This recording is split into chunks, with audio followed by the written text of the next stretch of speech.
One thing you're gonna learn about me, I like feathers. I don't know if I told y'all, but I love feathers. I really like feathers. I don't know if we already talked about that, but I like feathers. I really like feathers, so these are more feathers. We already talked about the feathers. Did we talk about the feathers? We talked about the feathers. Okay, I just wanna make sure.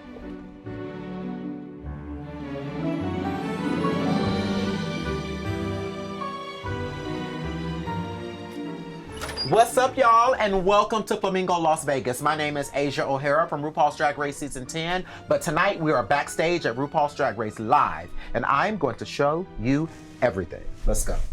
I don't know whose size 32 shoes these are. They gotta be Jimbo's or Saphira's. Somebody grab this. Here, girl, grab this. I want you to see how heavy this is. The little cups for the center to help the boys out, if you know what I mean. Oh my God, oh my God.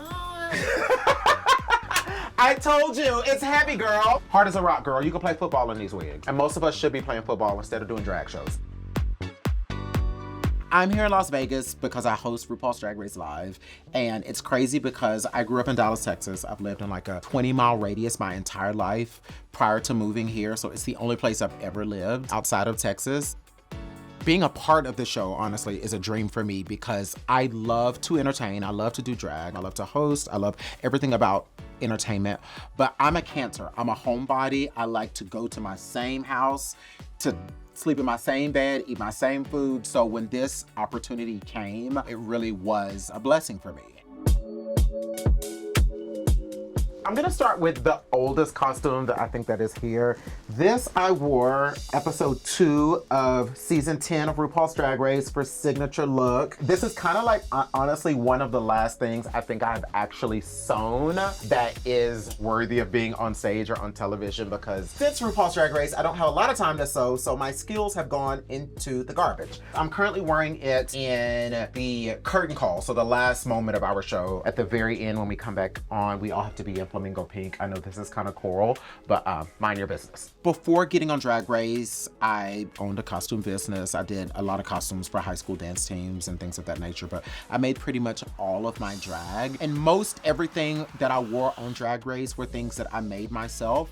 I'm self-aware enough to know that my skills on the sewing machine or even as a pattern maker are not at the level of the clothes that I need to maintain my image. So I have started using a lot of other people to make a lot of my clothes. A lot of the stuff back here, like a lot of these things are things that I could not make. So I would rather pay someone to do it right than to trust myself to mess it up. This, a lot of you guys will remember on RuPaul's Drag Race that I dressed up as a Tweety. And so that's kind of been a thing of mine. I've had maybe 4 or 5 Tweety costumes. This is the current one. And she's a little halter. This is made by Jeffrey Kelly in Orlando, Florida. I also have another one here. I have 2 more at home. They're all over the place. I don't know when I became obsessed with Tweety. It just kind of happened, but maybe it's because Tweety has feathers. I definitely think people define my style as a pageant girl because feathers and beads and rhinestones is almost always what I gravitate to. I take a lot of inspiration from stage entertainers that were not in pageants or were not even drag queens. Josephine Baker, Lola Falana, Dita Von Teese, Marlena Dietrich, Lucille Ball, Diane Carroll. There's a lot of inspiration from people that just were over the top on stage or on the screen.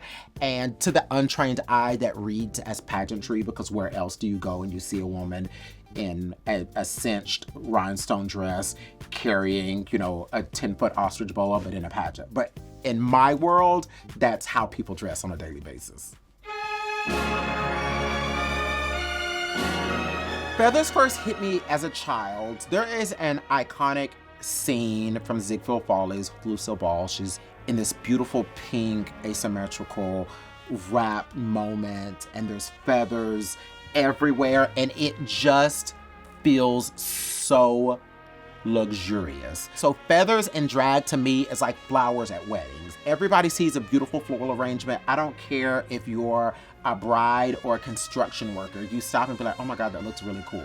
So that is feathers to me. It just feels ethereal, and it feels like the pinnacle of glamour and prestige. Speaking of feathers, these boas are by Cena King in Melbourne, Australia. They are literally my favorite drag accessory ever. I have them in yellow, a beautiful pink here, and an orange. You basically wear these as bangles so the boa stays on. It's nice and fun and flirty. It's very like you just came to the house and I'm like scurrying around like with a martini glass. This is a maid outfit. I'm currently doing a maid number in the show. This is made by the incredible Marco in Los Angeles. All one piece. It is corseted. Everything that I do is a quick change. Some of the changes are like 22 seconds, my longest being like 4 to 5 minutes. So everything has to be basically one piece, step, zip, and go. We do a lot of underdressing, which means I will have a costume under a costume. I wear 14 looks in a 90-minute show. It is a lot, and a lot of the changes are super quick. The longest one is 4 minutes. There's one that's 15 seconds, and that includes a hair change, jewelry change, and everything. It did not always start this way. It took a good year of practice to get to the level that we are at now. I'm very grateful for the wardrobe team here because they really do take their job seriously, but more importantly, they really care about the quality of what we present. There are a lot of changes where I don't even get to look in the mirror, and I know I can trust these people to make sure that I look right.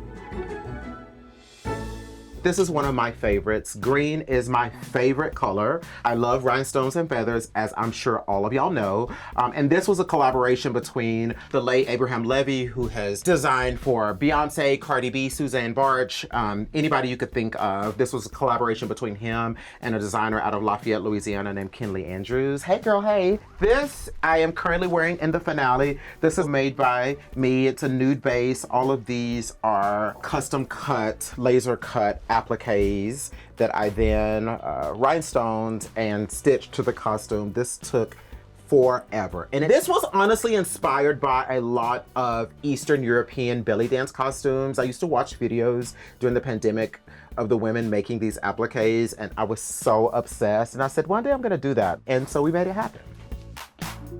Doing RuPaul's Drag Race Live has definitely taught me that being an artist on stage or being a performer, especially in a consistent show, is more about the spectators than it is about yourself. And you know, I used to do drag, oh, this is the song I want to do tonight. This is what I want to wear. This is how I'm going to wear my hair, and I'm going to do it. And if they like it, they like it. If they don't, they don't.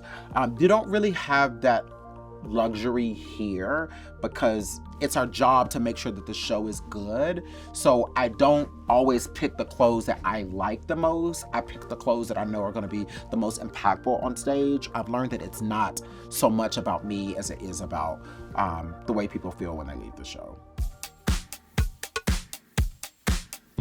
This Mother Tucker is heavy. This is a zebra look that is currently not in the show because we don't have time to put it on anywhere in the show, but it is one of my absolute favorites. It has a headpiece that goes with it. The base was made by Justin Velarde from here in Vegas. I airbrushed it. My drag kids and my husband and myself all sat around the kitchen table for weeks doing this. This is the headpiece that goes with the zebra. And she's already attached to a wig. This lace needs to be clean, so don't zoom in on the lace, girl. Do not zoom in on the lace, girl.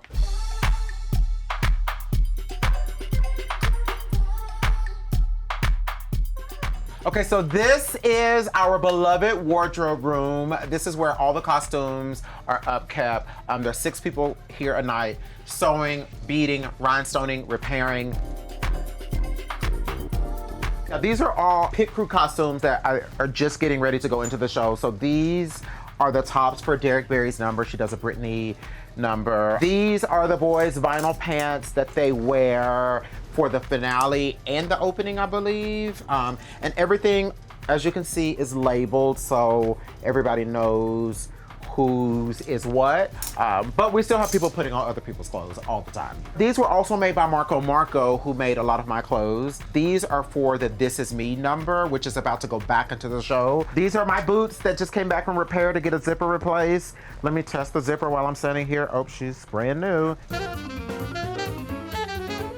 This is all my own personal wardrobe. We bring in all of our own personal wardrobe, and every look of mine has 3 different options. So if a zipper busts or if something gets a hole in it or gets a rip or whatever, we have other options. So for each moment of the show, say for the top of the show, my opening look, I wear a pink ostrich feather coat. I also have a green one or a black caftan moment. So any one of those looks can go into that. I also keep what we call a dress, which is this gold maid dress that we keep downstairs that can go basically anywhere. So if we have a wardrobe malfunction in the middle of the show, we can go to that dress regardless of where we are in the show, and I can at least put that on while they figure out the next look. It's a lot, girl. It is a lot. This is the wig that I wear as the maid. I love it because she's fun and kooky and crazy, and it is honestly not normally my style. Look how dirty the front of this is with makeup. 6 shows a week, girl. 6 shows a week, honey. We do what we can. This belongs to Ginger Minge, and she wears this in the show when she hosts for the intro to the showgirl moment. Okay, stay, girl. Okay, let's look at some of Jimbo's wigs. She's got this number with this cool, oh no, stay girl, stay girl. This cool pompadour in the front, stunningly beautiful. She's got the signature, I call this the Jimbo-isha. The signature Jimbo-isha. She opens the show in this, it's absolutely darling. The fans love it because it's super recognizable and it's also very pretty under the lights. There are currently 42 wigs in the show. Kenneth Blake, who does all of our hair here, is a absolute godsend. 42 wigs a night, 6 shows a week, and every single one of them, the lace will be cleaned, the hair will be sculpted, there will be no flyaways, he'll be there for your hair changes. I don't know how he does it, but he's incredible at what he does, and we're very thankful for him, because if not, all of these would be afros. So yeah, but that's the wig room. This is where all the magic happens on a nightly basis, and it is come 9:05, the most hectic room in the entire casino. Oh my God, girl. Girl, I gotta get out of this wig room because I have destroyed this room, and when these people come to work, they're going, I'll see y'all later, honey. I was never here if they ask.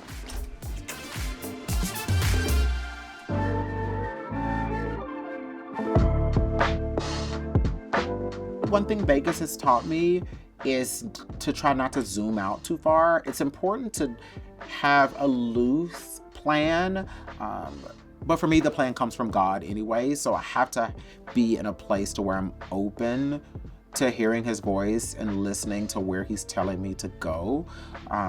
And I haven't always been like that, and so that's something I have to work on every day. But career-wise, I have some loose plans. I'm an associate producer for Boss Events, so I work on this show. I also have helped creative direct the Work the World tour. I also produce a drag brunch here in Vegas with a lot of queens. So I would like to move more to the production side because, like I've said with my sewing skills, I have learned after Drag Race that my true God-given talent is in the creation, in the creative process, and not so much the execution.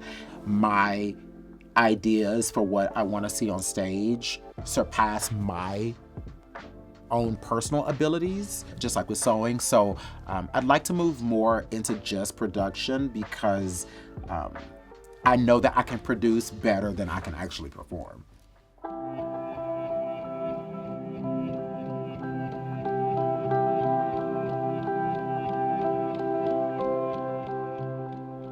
I hope people understand how important it is to have this show on a strip. I hope people understand how far drag has come, and I hope people understand that to be in the entertainment capital of the world at the oldest casino on the strip, performing 6 shows a week, how monumental that is, not just for our community, but for entertainment as a whole.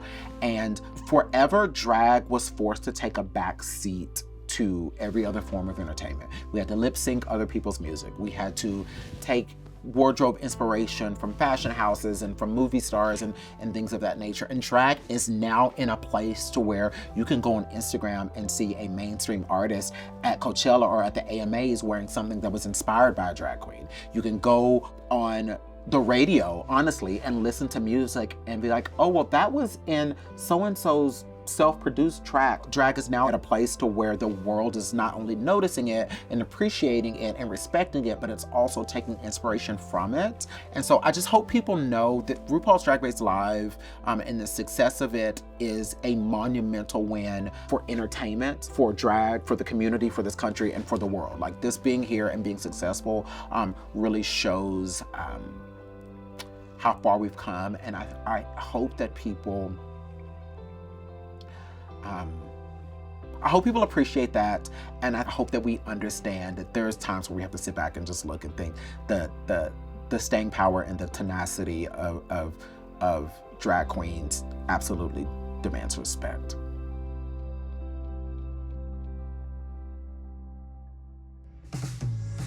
Thank you guys for joining us. I hope you have enjoyed everything that you've seen, but the show's in an hour, so I gotta get in drag. So y'all come on, get these lights, get these cameras. I want these crew members out, pack up all these batteries, these 25 microphones and stuff, everything. We got to go. We got a drag show to do. Bye, y'all. Get out.